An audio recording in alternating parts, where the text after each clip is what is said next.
We are, of course, getting into another exciting conversation with the Ministry of Industries, Mines and Energy. And in today's edition, we take a look at Namibia's ambition to development of Namibia's first UNESCO Global Geopark proposal, which is a milestone in heritage-based economic development. Now, geoparks are single, unified geographical areas with international geological significance, and some of the impacts include the integration of local communities into geoscience awareness, tourism, and land use planning. They also enhance cross-sector collaboration between the Ministry of Industries, Mines and Energy and the Ministry of Environment, Forestry and Tourism and community stakeholders. And such infrastructures are best managed with a holistic concept of protection, education, and sustainable development, often involving tourism, conservation, as well as research. So today, we are joined in studio by a senior geoscientist at the Ministry of Industries, Mines and Energy. She goes by Josephine Uushona, and she's going to shed some more light on this and, of course, other related research. So good morning, Josephine. I know there was a bit of a mouthful there, but we have to give you a proper introduction. So good morning. Good morning. How are you doing? I'm well. How are you today? I'm doing great. All right, so let's get straight into it. You know, I saw Geopark, and first thing I wanted to know, what is a geopark? So let's get straight into it. What is a UNESCO Global Geopark, and why is Namibia pursuing this designation? Okay. I think before I start I want to start with why is Namibia pursuing this designation. So Namibia is a UN member state country. So part of the UN, there are different organizations or different projects under it, and Namibia wants to take part in the UNESCO Global Geopark. So because we are part of the UN member states, we are in a space to partner, collaborate, and participate in projects that are part of the UN. And this Global Geoparks is part of the UNESCO Global Geoparks. So this, why we're pursuing it is meant because our people said we want a geopark.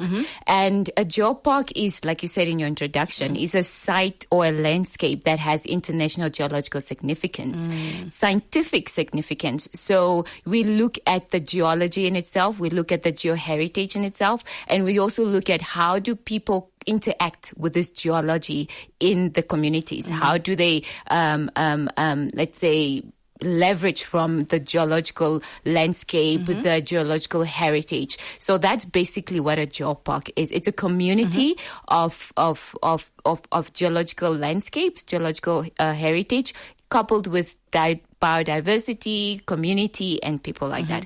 But I need to put it out there that it's not a cut-off. It's not a park like a national park. So it's not cut off. It does not restrict any form of, let's say, conservation efforts or sustainable development efforts. In the contrary, it elevates it, right? So it's just a site or a landscape that is designated as a UNESCO Global Geopark or as a geopark. It's a designation. Okay. Yeah. It brings me to my next question. Have you identified sites already? And how did you do that? So we have identified, I think about 5 sites now. But the first one we've identified is coupled, it's like a community of sites, if I have to say that. So we've identified an area, central western part of the country. This includes the Kunene and the Irongo region. So in this space, we have the Toffelfontein, we have the Spitzkoppe, the Brandberg, the Messam crater, the Doris crater. So we have all these geological sites that are unique to Namibia. And I say they are unique because they form part of the, I don't want to get into the sciences, but I have to. So they form part of the, once upon a time, there was a continent together. We had this supercontinent. And then they started breaking up. So all this, these sites that we have chosen plays a part in that story. So they have rocks that are of that age. They have geological significance of that age. And they couple with good geological research. So, so that's why we chose that, because of that breakup story of the supercontinent. And the other places, we've chosen them based on the fossils that appeared or that are in those areas, fossils that help us to identify what type of environment there was, the life, the very beginning of life in itself, all these other things. So those are the different sites that we have identified so far. Quite interesting. I am actually ashamed to admit right now, I have not traveled this beautiful country of ours, and I've yet to even go to Spitzkoppe. Yeah, I've never been. And I'm ashamed to say, so don't judge me, Josephine. Okay. Don't judge me. But, this is how we're learning why these sites are so important, through these kind of conversations. Now, how does a geopark benefit? This is where I want to come to quickly. Yeah. How does it benefit communities economically, culturally, and also very importantly, educationally? How does it benefit the Namibian communities? Okay. So, when you have a geopark designated, or when you have that designation of a global UNESCO Global Geopark, it gives benefits in the form of the local people are able to take that as ownership for themselves. So economically, they participate in tourism, geotourism. For example, you that haven't been to the Spitzkoppe, there will be a tour guide who is educationally trained on how to incorporate the geology or the geoheritage within the tour guides that he gives. And he can give you a full story of why this rock came about, what is this rock. And specifically in Spitzkoppe, we have rock paintings on them. They also will give that geological heritage history. So they take ownership in terms of the tour guides get that geotourism training or incorporate geological sites into their tours. Another thing would be like market, let's say, for example, you're branding water. And if you say it's from a UNESCO Global Geopark, it gives it that oomph, let me say. I love that. Yeah. So that it allows people to take day-to-day activities or day-to-day materials just to brand them to be part of it. That's economically.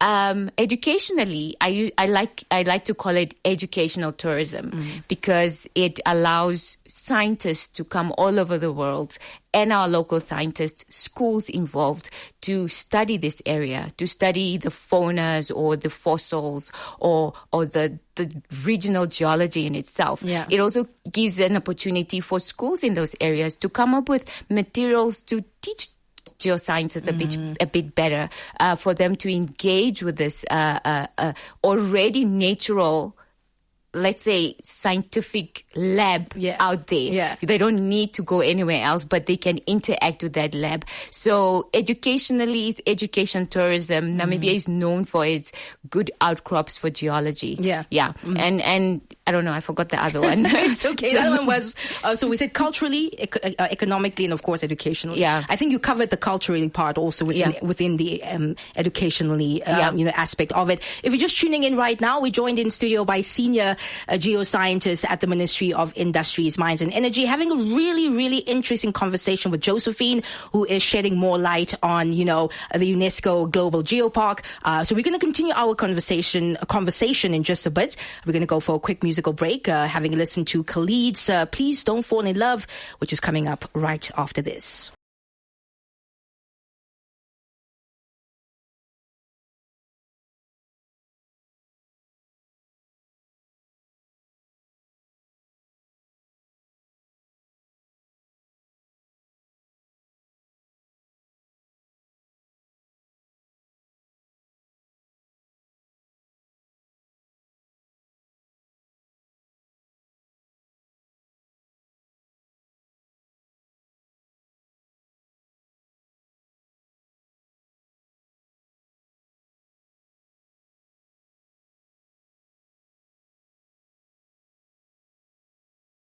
Of course, we are still chatting to Josephine Uushona from the Ministry of Industries, Mines and Energy to give us more, details about this UNESCO Global Geopark. Josephine, we were talking off air just about, awareness and, how you guys are going about that in terms of creating awareness for, the masses, the country, to know more and learn more about these heritage sites. How are you guys going about that?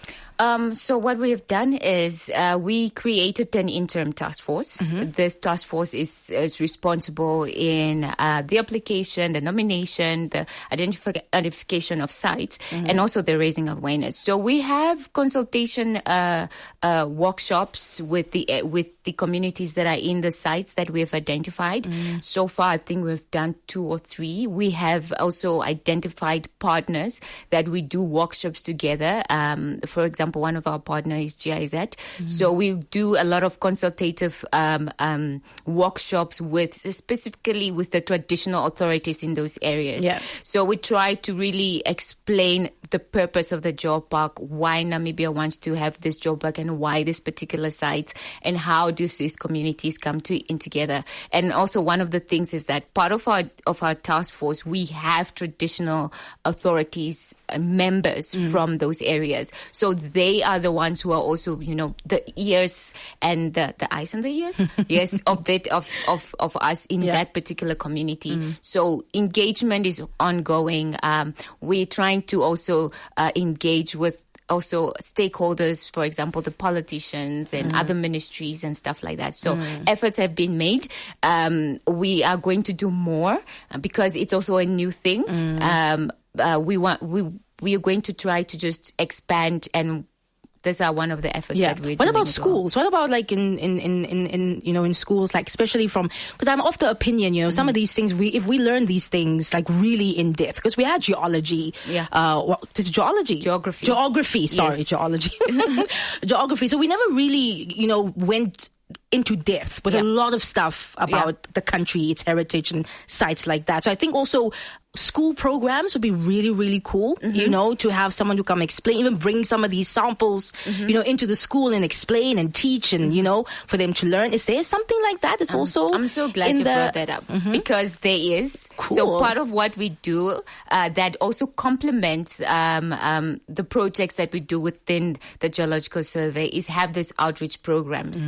So, for example, we have been to Kunene region already. We've been there to, talk about generally the geology, the earth sciences. So we take rock samples. Nice. We have question and answer sessions. We have workshops with the kids. We have, practical examples with them. So we also bring that part as well, because I think we bring it together when we raise awareness with the traditional authorities or people, communities. These are like your elders and stuff. And then we have the young people with the schools. So we bring them together to create that conversations in the homes, like, we just had a lady speak about Geopark. We had a lady speak about geosciences, so that they can have that conversation. And also create interest in actually taking up, space in geoscience, exactly. Creating new geoscientists with, educating them from a young age. I love that. Josephine, is there anything else you would like to add before we conclude our conversation? Anything that you felt that you missed out on that you just want to also just include in our conversation? Yes. So the UNESCO Global Geopark, that's not the only project that we're involved in, or that we benefit as being a member state of the UN. There's the UNESCO, under the UNESCO umbrella, there's this project called the International Geoscience Program. So under that project, we participate and also collaborate with other researchers in different projects under that major project, if I have to say it that way. So under that project, we've created videos on geosciences and posters on geosciences, and under that project also, part of our staff members, our scientists, participate in projects like the UNESCO, the IUGS Geological Heritage Sites. So we propose these significant and magnificent sites that we have in the country, and they are reviewed by geologists around the world and scientists around the world, and they are nominated, and we actually have 3 or 4 sites that have been nominated as the World Geological World Heritage Sites. Look at that. In the country. And this is part of the Namibia being a member state of the UN. So these are the benefits that we gave, the projects that we participate in. So those are the things that we do. And as for the Global Geopark, more information is coming. It's the early stages. Hopefully, we are going to putting momentum on it, and hopefully once we come back, we are going to say we have nominated the sites. Wow. We have a designation of a Global Geopark in Namibia, because currently in Africa there are only 2. And the only other one is in Namibia? No, there are only 2. One is in Tanzania, and the other one is in Morocco. Look at that. So we'll be number 3. Hopefully. We'll Fingers be number crossed. 3. Fingers crossed. Yes. No, we're learning so much, Josephine. Thank you so much. And obviously, there's still so much to learn. But they are, like you said, efforts to create awareness about these things. And of course, we are going to have more conversations, hopefully, in the near future about, this geopark once, it does come to fruition. So congratulations on the efforts. And we look forward to seeing more from you guys in terms of that. And thank you so much for coming to chat with us and, simplifying it as much as you can for us on this Thursday. We really do appreciate it. Thank you so much. Thank you so much for always having us. It's a pleasure. Always a pleasure. That's, of course, Josephine Uushona in a studio. She is a senior geoscientist at the Ministry of Industries, Mines and Energy. These conversations are always very interesting because you learn something new every single Thursday. So if you missed out on this conversation, you can find it online on our online platforms. And also, there'll be another interesting conversation once again next week, Thursday. Feel good on 99 FM.